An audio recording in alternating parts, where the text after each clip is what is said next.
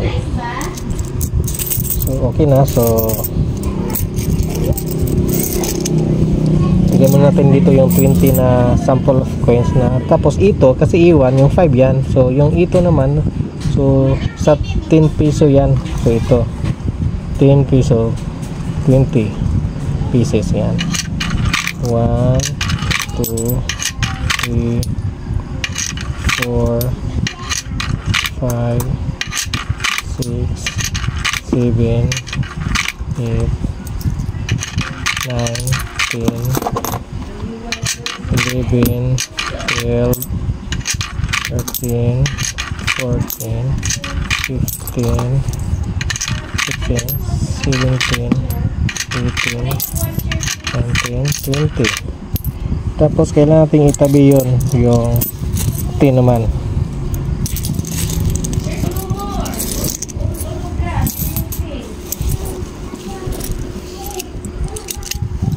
Ito 20 10 yung 5. Tapos itikita nyo E3 na. So E3 ibig sabihin sa 20 naman tayo. So maghulog tayo ng 20 pieces ng 20 na barya. 1, 2, 3, 4, 5. Kikita nyo lumabas lang 5. So ito yung tuturo ko sa maya, di ba? Nilalabas yung isa. 5. Balikan natin ito maya. 5, 6, 7, 8, 9, 10, 11, 12, 13, 15, 16, 17, 18, 19, 20. So, ayan. So, kailangan natin hugutin na para okay na siya. Yan, okay na to. Solve na yung problema natin.